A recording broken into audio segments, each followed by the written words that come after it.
وەشمان ساڵق کوردستان 24 هەولێر. سەبارەت بە دژایەتیکردنی بڕیارەکانی حکوومەتی هەرێمی کوردستان بەڕێزانە تۆفیق چاودەری سیاسی لە ستودیۆی سلێمانی و لەگەڵمانە بێ. بەڕێزانە سوپاس بۆ ئامادەبوونی بەڕێستان. ینی کۆمەڵێک بڕیاری باش لە بەرژەوەندی هاوڵاتیان دراوە دژایەتیەکری هۆکار و ئامانجەکانی ئەم دژایەتیکردنە چین؟ بەڵێ پێشێکی سوپاس بۆیەوە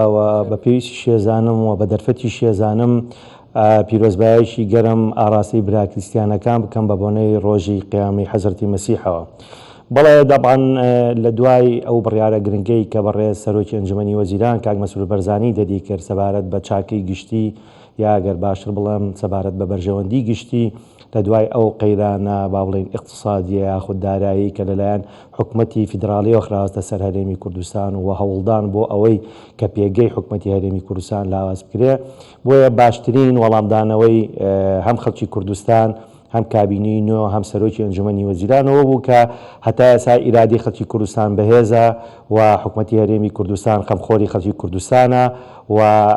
حکوومەتی هەرێمی کوردستان دەتوانێت تەحەدای هەموو ئەو ئالەنگاریە سیاسانە بێتەوە کە لەلایەن حکوومەتی مەرکەزیەوە ئاراستی هەرێم دەکرێت. دیارە بڕیارەکان لە چوارچێوەیەکی هەم ئیداریە گرنگ بوو بۆ خەڵکی کوردستان چونکم هەمومان نەزانین ئێستا هەرێمی کوردستان بە تەنگەژەیەکی اقتصادی گەورەدا تێدەپەڕێت لە تەنیش ئەمەشدا بە تەنگەژەیەکی سیاسی شتا تێدەپەڕێت لە دوای ئەو بڕیارەی کە دادگای فدراڵی دای بەرامبەر بە هەرێمی کوردستان و بەرامبەر بە با بڵێن کەمکردنەوەی کورسیەکانی پەرلەمانی کوردستان و بەشداری نەکردن لە پێگاتەکانە. ئەمانە کۆمەڵێک تەحەدیاتی سیاسی بوون کە لەلایەن بەغاوە ئاراستی هەرێمی کوردستان کرا، بەڵام ئەوەی جێگای دەستخۆشی بوو بۆ ئەنجومەنی وەزیران و بە تایبەتی کاک مەسعود بەرزانی ئەوەژەوە بوو کە جاری کە ئەوەی دووپات کردەوە کە حکوومەتی هەرێمی کوردستان خاوەنی ئیرادێکی بەهێزە و خاوەنی ئەوەیە کە دەچێتە ژێرباری هەموو بەرپرسیارەتیەکەوە کە ڕوبەرەوەی خەڵکی کوردستان و حکوومەتەکەی دەبێتەوە. بۆیە ئەم بڕیارانەی کە درا سەبارەت بە کەمکردنەوەی باج بە تایبەتی ئەوەی کە لە سای بیستی کەمکردنەوەی پاراڵێری قوتابیانی بابڵین زانکۆکانی کوردستان و لەگەڵ هێنانە ناوەی بەرهەمی ئاژەڵی کۆمەڵێک بڕیاری گرنگ کە ئەمە جێگای دەستخۆشیە و دەبێت هەموو کەسێک لە هەرێمی کوردستانە ئەم بڕیارانە بە بڕیاری باش شرۆڤی بۆ بکات. هەرچەنە بەداخەوە ئەڵێم لە ئێستا لە هەرێمی کوردستانە ماسک میدیاگەیە دەیانەوێت ئەم بڕیارانە بە ئاراستێکی کە تەرجەمەی بۆ بکەنەوە کە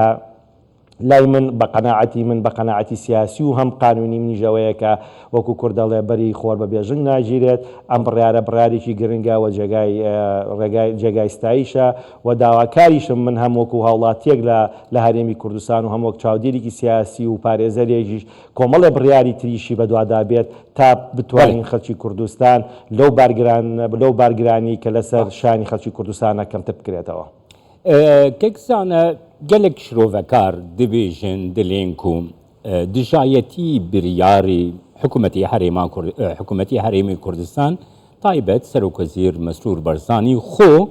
piştgirîkirina Bexda bû lawazkirinî Kurdistan e. Tu çawa dinirxîne?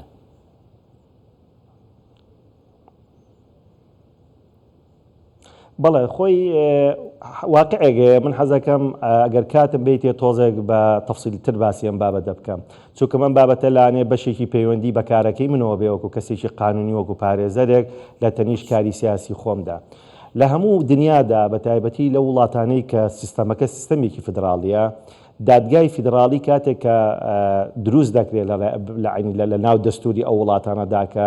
با بڵێن خەڵکی ئەو وڵاتانە تەبەنیە کات و دادگایەک دروست دەکرێت کە وەکو دامەزراوەیەکی دەستوری زیاتر بۆ پاراستنی با بڵێن سیستەمە فیدراڵەکەیە. بەداخەوە لە دوای دەرکردنی ئەو بڕیارە لەلایەن دادگاوە ئەوەنەی کە هەستی پێ دەکرێت هەندێک ئەجندای سیاسی حیزبی هەم لە هەرێمی کوردستان هەم لە ناو حکوومەتی عێراقیدا هەم لە دەرەوەی سنوورەکانی دەوڵەتی فدراڵی عێراقی و هەرێمی کوردستان مەطبەخی دروستکردنی ئەو بڕیارانە دەچێتەوە بۆ ئەوان واتە دیزاینکردنی ئەو سیاسەتانە کە بەداخۆ منەڵێم بەشێک لە ئەحزابە سیاسەکان لە ناو هەرێمی کوردستان بوونەتە با بڵێن مەقاشێک یا بوونەتە فاکتەرێک بۆ جێبەجێکردنی ئەجندایەکی ئیقلیمی بەسەر هەرێمی کوردستان و بەتایبەتیش بەسەر حکوومەتی هەرێمی کوردستان و بالئەخەسیش بەسەر پارتی دیموکراتی کوردستانە. ئەگەر بین دیقەت بدەین لەم بابەتە یاخود با بڵێن تێڕامانێکی قوڵتر بۆ ئەم بابەتە تێڕوانینێکی قوڵتر باس بکەین لەم بابەتە ئەویژەوەیە ئەم بابەتە لە دوای مەسلەی ڕفراندۆم کە پارتی دیموکراتی کوردستان ڕابرایەتی کرد بە تایبەتی جەنابی سەرۆک مەسعود بەرزانی هەندێک لە ئەوساتاتی با بڵێن ئەحزاباتی سیاسی لە ناو حکومەتی عێراقیدا و زائیدەن ئەوانەی کە بڵێن سیاسەتێکی تەبعیە بەکارێنن یاخود بە پاشگیری وڵاتیشی ئیقلیمن هەوڵیان ئەدا هەرێمی کوردستان لە ڕێگای فشارخستنە سەر با بڵێن حکومەتی هەرێمی کوردستان و فشارخستنە سەر مەسائلی اقتصادی و وەنەناردنی موچە با بڵێن هەیبەتی هەرێمی کوردستان و پێگەی هەرێمی کوردستان لاوەز کرد بەداخەوە بەشێک لە چاودێرانی سیاسی یا بەشێک لە ماسک میدیاکان یا لە بەشێک لەو حیزبە سیاسیانەی کە هەمومان دەزانین استراتیجێتیان ڕوونە دەیانوێ هەرێمی کوردستان بە چه ئاراستەیەکا بەرن هەوڵی ئەوەیان لەدا لەگەڵ حکومەتی مرکزی و لەگەڵ ئەو ئەحزابە تەبعیانەی کە لە ناو دەسەڵاتی ئێستای فیدراڵی حکومەتی عێراقیدا هەن هەوڵی ئەوەیان ئەدات کە پێگەی هەرێمی کوردستان لاواز بکرێت هەرچەندە هەندێک هەوڵی گەورەیاندا لە ڕێی سەربازیەوە لە ڕێی با بڵێن دروستکردنی گروپات و یا پلاتفۆرماتی زۆر تایبەتیەوە بەڵام نەیانتوانی با بڵێن سیاسەتەکە جێبەجێ بکەن ئەم جارە هاتن بە ڕێگایەکی قانونی ویستیان لە ڕێگای دامەزراوەیەکی دەستوریەوە هەرێمی کوردستان با بڵێن لاوازکەن و بەداخشەوە کاڵێم بەشێک لە چاودێرە سیاسیەکان و بەشێک لە ئەحزابە سیاسیەکان بوونەتە بەشێک لە ئەجندای جێبەجێکردنی سیاسەتی وڵاتە ئیقلیمیەکان و بەشێک لە ئەو میلیشیاتانەی کە لە ناو با بڵێن دەوڵەتی حکومەتی فیدراڵی عێراقیدا کار بەدەستن ئەمە بەڕاستی جێگای شەرمە و دەبێ هەمومان بەڕاستیەکەی بەگومانەوە سەیری ئەو ئەحزابە سیاسیانە بکەین و بەگومانەوە سەیری هەڵوێستەکانیان بکەین و دەبێت خەڵکی کوردستان هەڵوێستێکی ڕوون و ڕاشکاویان هەبێ بەرامبەر ئەجندای ئەو وڵاتانە و بەتایبەتی بەرامبەر بە ئەجندای ئەو ئەحزابە سیاسیانی هەم لە کالارێمی کوردستانە وەکو حیزبی کوردی تەواجودیانی و هەم لە ناو حکومەتی عێراقیشا کە کوتلەی پەرلەمانیان هەیە زۆر باش کاکزانە ئەو بڕیارانەی کە سەرۆکی حکومەت داوێتی هەمووی لە بەرژەوەندی خەڵک بووە ینی هەندێک جیاتی ناوخۆی هەیە منم ڕۆزانیاریم پێگەشت کە لە هەندێک دام و دەستگای حکومی لە کاتی دابشکردنی موچەیە فۆرم دابش کراوە بەسەر کارمەندەکانە بۆی کە ئەو فۆرمە پڕکەنەوە و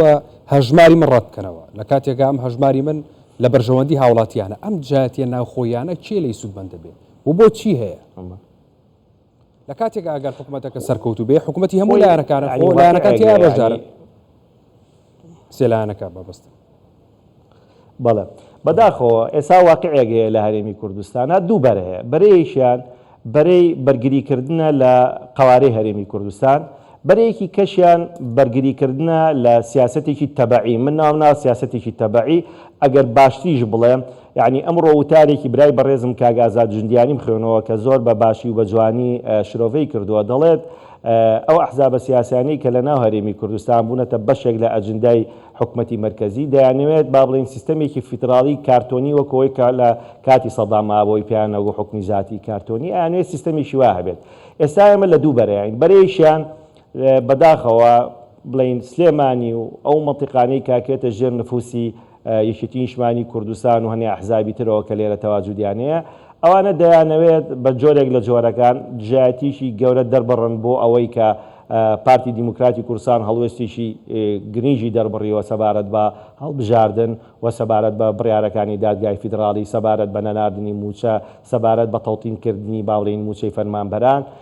ئەمانە کۆمەڵێک باڵین پرزگەلێکی گەورەن کە ئەمان کاری لەسەرەکەن ئەو کارەش بوو ئەوەیە کە لە بەداخۆ کەمنەوەڵێم ینی ئومێدم وعنی هیوادارم قسەکەی ڕوونکردنەوەکانی من لە شوێنی خۆی دانەبێت و باڵین ئەم زانیاریانی کە لای من هەیە زانیاری تاوا نەبێ زانیاری ڕاستەکەەوە بێ کە ئەوانە باڵین خەریشی ئەوەن کە بەداخۆ لەگەڵ حکومەتی مرکزی لەگەڵ حکومەتی فیدراڵیادانێ پێگەی هەرێمی کوردستان لاواز بکەن و هەوڵی ئەوە دەدەن لە ڕێگای دژایەتیکردنی ئەو پرۆسەی کە پێوتە تەڵتینکردنی موچەی فەرمانبەران و ئەوەی کە پێی دەوتێ باڵین حساب بانقی هەژماری من باڵین موچە خۆران لە هەرێمی کوردستانە ئەوانە نەکەنەوە بۆ ئەوەی موچەکانیان نەگا ئەمانە کۆمەڵە پرزگەلێکن کە بەکارێنرێن و بەداخشەوە کاڵم بەشێکی زۆری مامۆسا بەڕێزەکان و فەرمانبەران لە شاری سلێمانی و دەوروبەری شاری سلێمانی یا کردویانە قوربانی ئەو ئەجندا سیاسی کە خۆیان دەیانێت جێبەجێ بکەین بەڵام ئەوەی کە من لام گرنگە ئەویژە ئەوەیە کە ئەو مووقیفە سیاسی پارتی دیموکراتی کوردستانە بە تایبەتی ئەو مووقیفە سیاسی جەنابی سەرۆک مەسعود بەرزانیە کە ئەمڕۆ لەگەڵ باڵێزی ئەمریکادا زۆر بەڕوونی باسی ئەوەی کەروتی ئێمە لەگەڵ هەڵبژاردننی کاین کە هەڵبژاردنەکە شەفاف بێ هەڵبژاردنێک بێت لە واقعدا پێکهاتەکان لە ناو هەرێمی کوردستانە بەشداری تێدا بکەن و هەڵبژاردنێک بێت کە پێشوەخت ئەنجامەکەی دیاری نەکرابێت. گەلێک سپاس کە کەیزانە تەوفیق چاودێری سیاسی سلێمانی گەلمە.